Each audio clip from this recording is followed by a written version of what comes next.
अगस्त के दौरान देश भर में बरसात की भारी कमी की वजह से मानसून की बरसात का संतुलन पूरी तरह से बिगड़ गया है। अगस्त के दौरान देश में सामान्य के मुकाबले 36% कम बरसात हुई है। सबसे ज़्यादा कमी दक्षिण और मध्य भारत में दर्ज की गई। दक्षिण भारत में अगस्त के दौरान सामान्य के मुकाबले 60% बरसात कम हुई है। इस वजह से पूरे मानसून सीजन के लिए बरसात की कमी बढ़कर के 10% तक पहुंच गई है। इस बीच मौसम विभाग के अनुमान में ये कहा गया है कि सितंबर के दौरान भी देश के अधिकतर हिस्सों में सामान्य के मुकाबले कम बरसात होने की आशंका है। इसी से जुड़ी एक और अपडेट आपको दे दें कि मानसून सीजन में बरसात की कमी के साथ देश भर के जलाशयों में पानी का स्तर भी लगातार कम हो रहा है। 24 अगस्त तक जलाशयों में पानी का स्तर पिछले साल के मुकाबले 21% कम और पिछले 10 साल के औसत के मुकाबले 9% कम दर्ज किया गया है। जलाशयों में पानी का स्तर कम होने की वजह से आगे चलकर रबी की खेती प्रभावित हो सकती है। अंशुमान सर, क्या ये मान के चलें ये सूखे की स्थिति है? अगर आप तकनीकी तौर पर माने और मौसम विभाग के पैमानों को माने तो तकनीकी तौर पर भारत में सूखा शुरू हो चुका है। इसे इस तरह से भी समझा जा सकता है कि एक तो आंकड़ा अगस्त का है। अगस्त में 36% के आसपास कम बारिश हुई है। जो आंकड़ा कल मौसम विभाग ने दिया वो चौंकाने वाला था।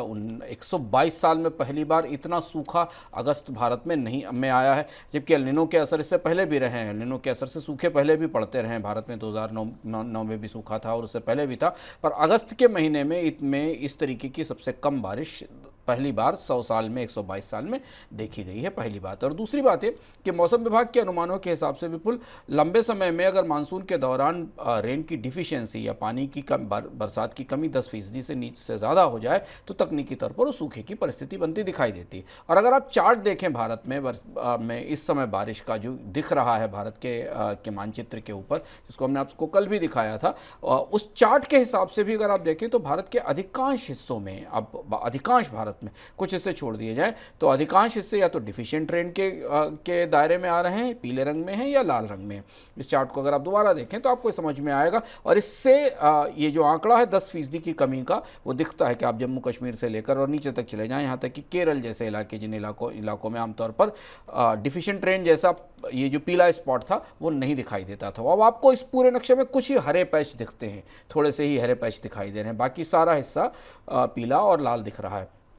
तो तकनीकी तौर पर सूखा शुरू हो गया है मौसम विभाग के आंकड़ों के हिसाब से। दूसरी महत्वपूर्ण बात, आईएमडी ने अपने आकलनों में भी ये कहा कि साल का मानसून सामान्य से कमजोर रहेगा। सूखा नहीं कहा स्पष्ट रूप से कि अभी सितंबर का महीना बाकी है, सितंबर के महीने में थोड़ा सा रिवाइवल हो सकता है मानसून का, ऐसी उम्मीद की जा रही है। लेकिन दूसरी तरफ मौसम विभाग के अपने आकलन ये भी बता रहे हैं कि एल नीनो और ज़्यादा जोर पकड़ेगा अब इसके बाद आने वाले महीनों में। सर, लेकिन अभी जो हमने खबर देखी कि जलाशयों का स्तर लगातार घटता हुआ दिखाई दे रहा है, इसके घटने का क्या असर आप देख सकते हैं? ये दूसरी बड़ी चुनौती है, क्योंकि भारत की खेती कुछ इस तरह से बंधी हुई है कि जितनी बारिश मानसून के दौरान होती है वो रिजर्वायर्स में जाती है, और वो रिजर्वायर्स जो रबी की फसल है उसके लिए नहरों में सिंचाई के लिए पानी उपलब्ध कराते हैं। जलाशयों का आंकड़ा और ज़्यादा चौंकाने वाला है, खासतौर से दक्षिण भारत और मध्य भारत की जलाशयों में 10 साल का सबसे कम स्तर है। 23% के आसपास रिजर्वायर का लेवल नीचे गिरा हुआ है। आपको याद होगा कि इसकी वजह एक और है कि मानसून का ऑनसेट या मानसून की शुरुआत भी धीमी हुई थी। मानसून के दौरान ही चक्रवात का असर था जुलाई और अगस्त के महीनों में, जून जुलाई और अगस्त के महीनों में। तो इसलिए जो चक्रवात के असर से भी बारिश हुई थी वो बारिश भारत के पश्चिमी इलाकों में हुई थी।